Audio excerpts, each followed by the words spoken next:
Hello Year 7 and 8 mathematicians, it's Mr. Thomas here. Now as you're watching this video, it means that you're due to be sitting the UK Junior Maths Challenge on Tuesday the 30th of June. Now whilst you've been practicing and going through past papers, you may have noticed some words or some terms that you're not familiar with. So I thought it would be useful to create a video that goes through quite a lot of key terms and phrases and topics that come up quite often on the UK Junior Maths Challenge. Now there's going to be lots of information in this video, so you don't need to watch all of it. You can skip to whatever terms you're not familiar with by clicking them in the description. And I hope that this video will be useful for everyone, but it may be more useful for those of you in Year 7 as you've completed less topics during your time at Churchill than those of you in Year 8. Okay, let's make a start.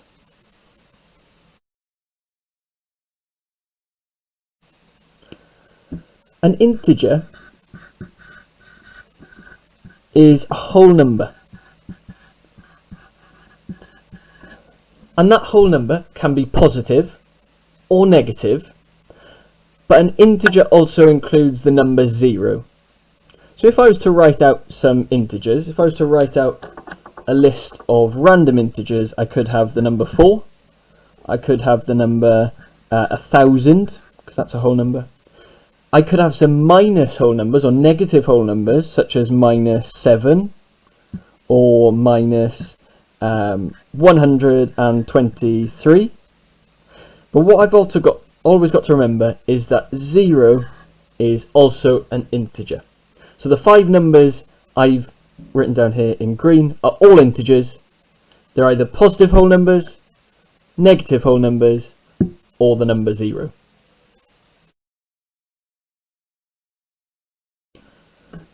A prime number is a number that can only be divided by the number 1 and divided by itself.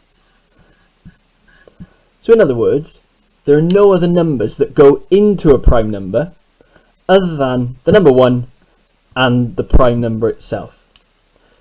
Now if I was to write out some prime numbers, the first prime number is 2, because 1 goes into 2 and 2 goes into 2. They are the only two numbers that go into the number 2.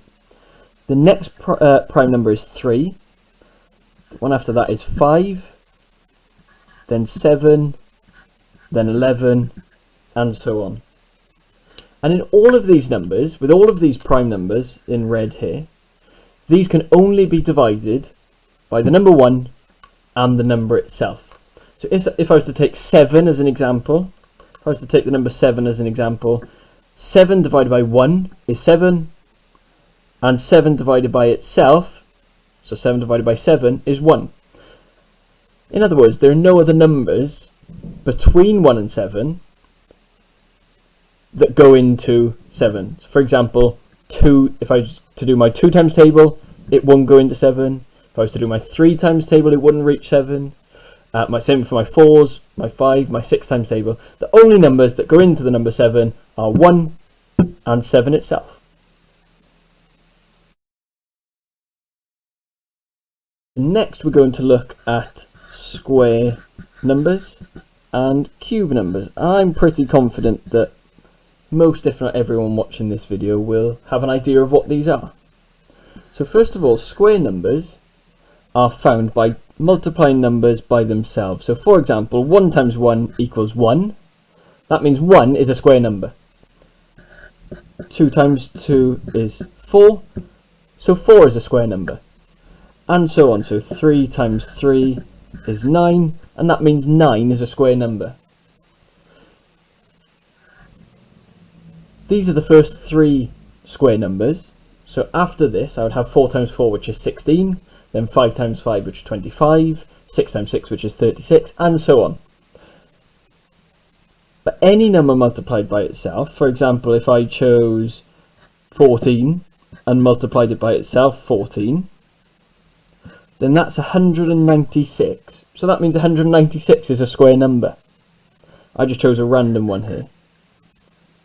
So square numbers are found by multiplying numbers by themselves. Now cube numbers are similar, but to find a cube number you have to multiply a number by itself and then multiply it by itself again. So 1 times 1 times 1 is 1, and that means that 1 is a cube number. 2 times 2 times 2 is 8, so that means that 8 is a cube number. 3 times 3 times 3 is 27, so that means 27 is a cube number, and so on. So cube numbers are found by taking a number, multiplying it by itself, and then multiplying itself by itself again.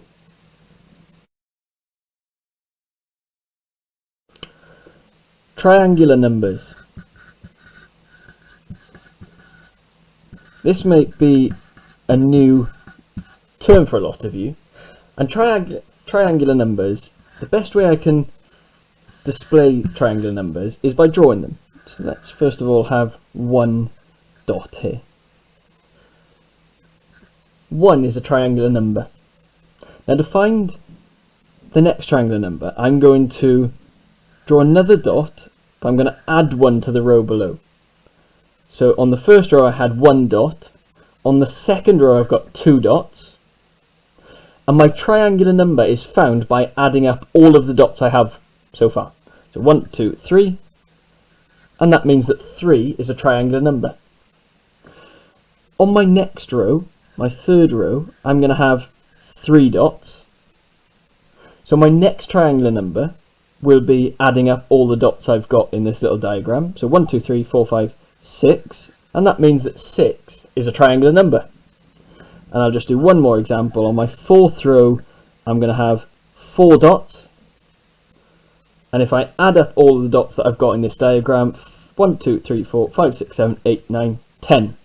So 10 is a triangular number, and I could keep going. My next number would be found by adding 5 dots, so to take me to 15. Then I would need to add 6 dots to take me to 21, and so on and so on.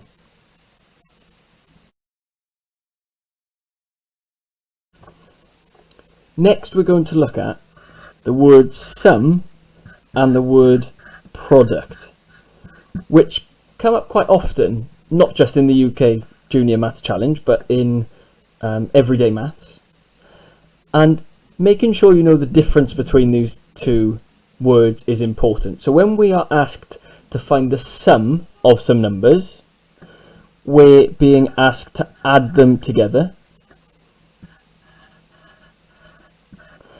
And when we're asked to find the product of some numbers, we're being asked to multiply them together. So as an example, let me take two numbers, the numbers 4 and 10.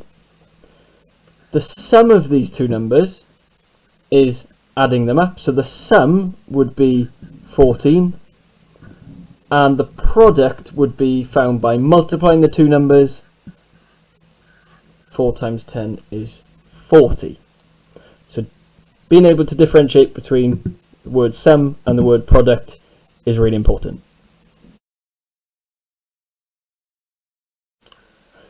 Next we're going to look at factors. And a factor is a number that goes into another number. So if I was to look for the factors of 24, then a good way of doing this would be to think of what numbers multiply together to make 24. So I could have 1 times 24, so both of these are factors. 2 times 12, so both 2 and 12 are factors. 3 times 8, both of those are factors. 4 times 6, both of those are factors. And that is it. Once I get to a point where if I was to go up again, I would hit 5, but 5 doesn't go into 24, so that's not a factor. The next number would be 6, but I've already got to that point over here. So I don't need to keep going. Once I get to the bottom rung of this column, I can stop, because my factor pairs would be 6 times 4, 8 times 3, 12 times 2, and 24 times 1. So I've already found the 8 factors, the numbers that go into 24.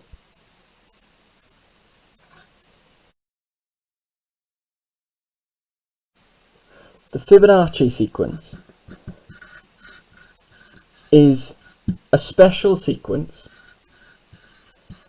and if I write out the first handful of terms of this sequence, I'd like you to see if you can spot what is happening each time. So the Fibonacci sequence starts with 0 and 1, and these are the next terms.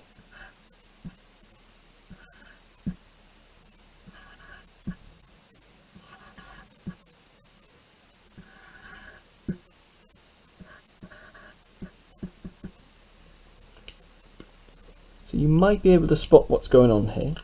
0 and 1 always start off the Fibonacci sequence, and my next number is found by adding up the two previous numbers. So 0 add 1 is 1. 1 add 1 is 2. 1 add 2 is 3. 2 add 3 is 5. 3 add 5 is 8. 5 add 8 is 13. You could carry on this sequence no problem by adding up the two previous terms to get the next number. But it's an important sequence to spot and something that might crop up in your maths challenge.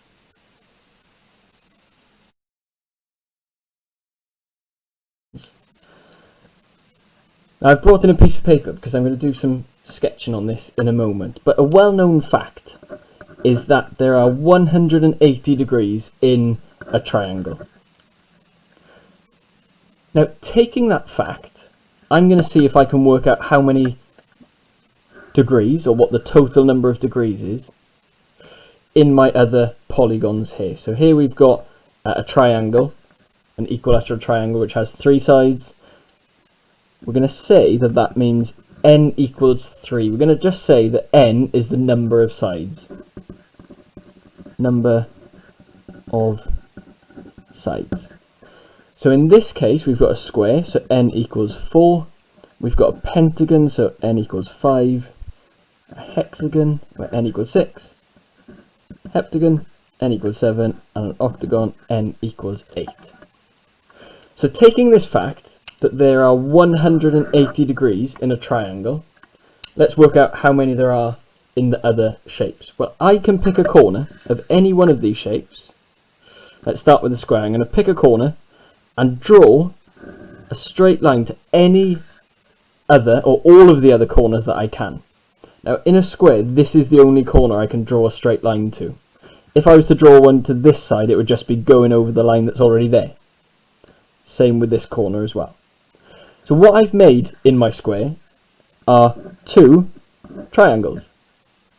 Now if we know that there are 180 degrees in this triangle and 180 degrees in this triangle, then the total degrees, the sum of all of the angles, will be 180 times 2, which is 360 degrees.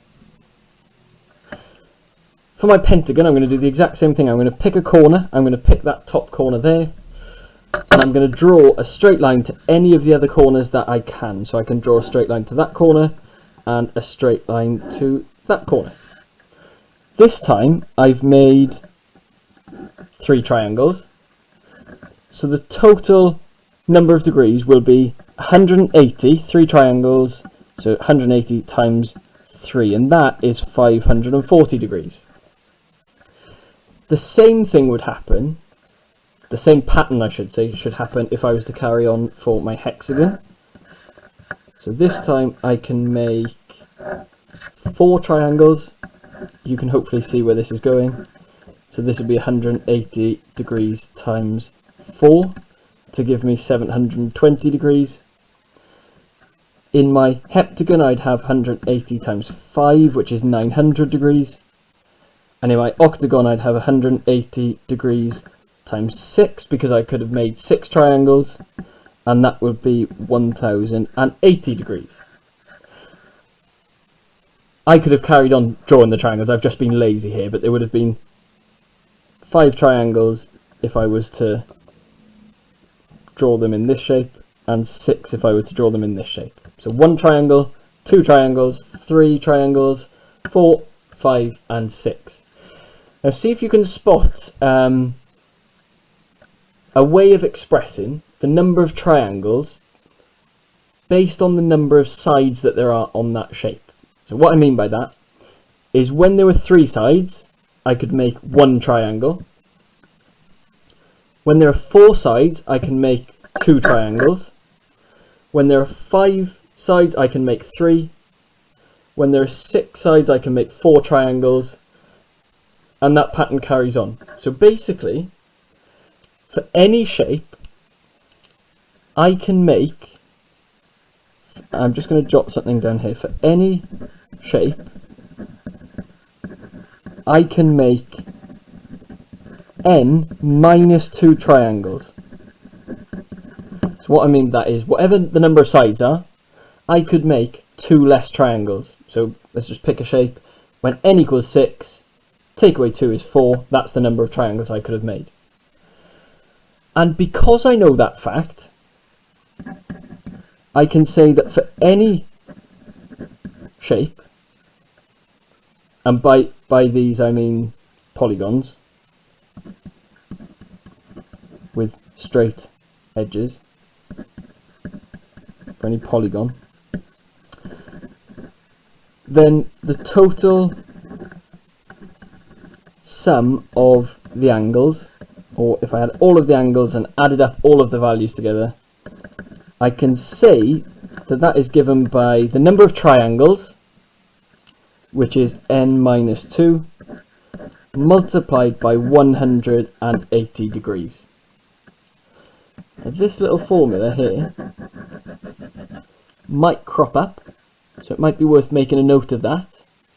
But all this is saying is if I wanted to work out the sum of the angles in a particular polygon, I can work out, or I can see how many sides it has. I'm going to take away 2, because that's the number of triangles I could have made if I was to draw the lines, and then times by 180 degrees, because there are 180 degrees in each of the shapes, each of the triangles.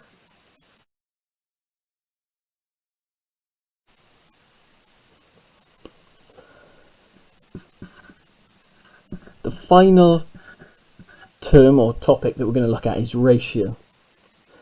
And really simply put, let's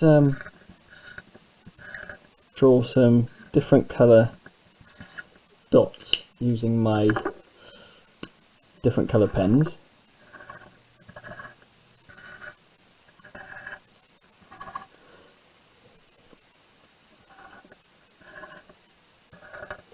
Now, if I was to ask you to write down the ratio of black dots to green dots, so black to green,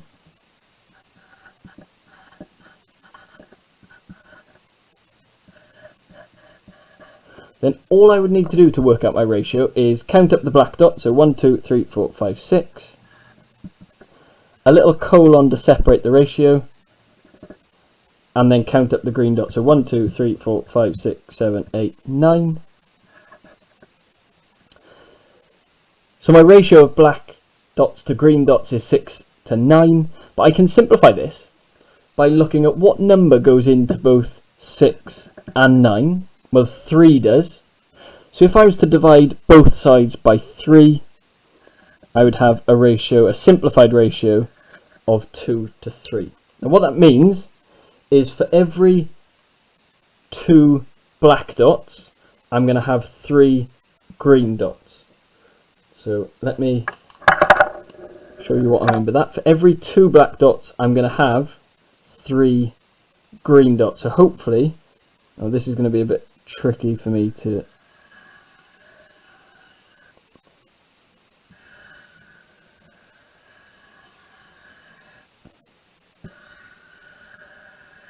there you go.